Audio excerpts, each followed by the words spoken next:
we are going to dive even deeper. So, just as a recap, I went over what the empowered birth method can do in terms of getting out of your fear and having that beautiful birth experience that other people say is not possible.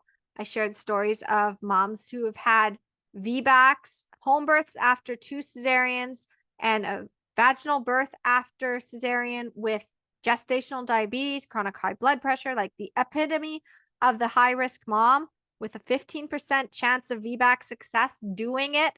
Talk about me, my story, how I was terrified of birth, terrified of the pain, and I got out of that fear and I had this beautiful home birth experience and I was able to navigate the medical system enough to avoid that C-section. And I talked about the pain traps and what you really want to avoid falling into, such as the fear of pain, the fear of something going wrong, and the fear of those medical interventions and pushback. I gave you the safety net of the empowered birth system, so make sure that you are following those 5 pillars. And now I'm also going to share some more truths with you because the fact is that there's so many things that people don't recognize about fear with birth and getting past that fear. It's not just about getting information because information is great. And there's something called cognitive dissonance, which leads you to take in that information, but still have that old blueprint. And then you can't go any further with it. You still doubt yourself.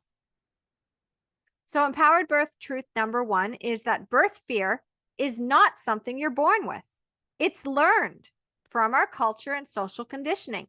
If you were a mammal in the wild and we did not have all of these other sources of fear and birth was just a thing that happened, we didn't have our cerebral cortex and we were just mammals, why do you think mammals have no problem giving birth? They're not scared of it. They just do it. And it seems to work so much better for them. But why do humans have so much trouble? Again, it's our culture and social conditioning and fear and misunderstanding of how birth actually works. When humans started to get fearful and control things, that's when there was a problem. So here's the thing that you need to know. We've been taught to fear birth. And our fears come from 4 main sources: our families of origin, the media, our education, and social media. Now, why did I break up social media and the media? Well, one of the things you need to understand is that with the media, I'm talking about TV shows, I'm talking about movies, I'm talking about those things that you see out there. It's like, it's just ingrained into our culture that we just believe it. And with our families, that also perpetuates it because our families have been immersed in the same culture and our families have also been traumatized. Our mothers, our grandmothers, even our great grandmothers, when birth moved from the home into the hospital setting, when birth stopped being a family thing with women supporting each other and instead became highly medicalized, a lot of trauma happened and a lot of births went wrong. And because those births went wrong over and over, generations after generations, now our families are deep in this trauma where even my own mother had asked me, well, if you're going to have a home birth, who's going to do the episiotomy? I'm like, I don't need an episiotomy. Nobody needs an episiotomy. But that's what they did back in the 80s and beforehand, so that everybody got an episiotomy. Because they said, if you don't get an episiotomy, then you'll tear. And then that's harder to stitch you up. Well, again, you wouldn't tear if you weren't on your back. But because we have had this mess of not trusting birth, not supporting birth, our families, they don't always have the best sources when it comes to what's actually going on. They worry about silly things like the cord around the neck. They might even say, I had to have a C-section because the cord was around the baby's neck. Or your birth was so painful and I had to get the epidural, but they don't recognize that they'd been given Pitocin. Or they say, well, like I was flat on my back and it's like I tore.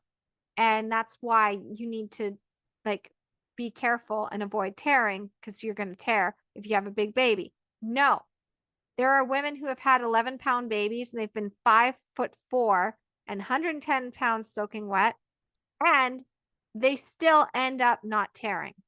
So it's not that. And it's not our media, like our TV and everything. You go in and you see these women and they're just screaming and they're in pain the whole time. And they're like, give me all the drugs. Or it's like, oh, something's wrong with the baby. So now we got to go for a C-section. You see that. It's reinforced in the media. How many times do they have things say it's going wrong? And then on top of that, our education.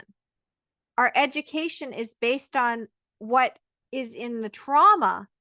And again, fish can't see water. So you think that you're getting really good birth education, but really you're only seeing it through the lens of the medical system, or only seeing it through the lens of somebody who's had a traumatic birth and doesn't actually trust the medical system. So they go the complete opposite into the natural birth, but it's like natural birth or bust. And then there's also social media, the mom groups, the influencers. You're looking at these platforms and social media, and they're telling you, oh, something else is going to go wrong. And you're in that fear. So one of the key elements to an empowered birth is to shift your mindset and unlearn what you were taught in the past. You have to basically take a look at all these 4 sources and start looking at them critically. All right, so that's what I have basically on fear. Now, there is an exercise, and you can do it now or you can do it later. If you want to keep continuing with this, you can. If you want to take a break and take a sip of water, then I really suggest that you go and check out your workbook. And I'm just going to show you again. Okay, so inside your workbook, if you're wanting to take a break right now, or you're wanting to think about what I just taught you on the sources of fear, I want you to start thinking about what you're most afraid of. And then I want you to also think about how you formed this fear and what messages you heard that led to that fear. Because remember, that fear you weren't born with, it was something that you picked up somewhere, and you need to recognize where that came from. There's also a deeper exercise at the end of this module that is going to help you in really tackling those fears. But for now, just think about what you're most afraid of and how you formed this fear and absorb this message, because that is going to help you to shift that. Because once you unlearn that fear, or once you recognize where it came from, you can be like, oh, but that's not actually true. And that's only because they did this.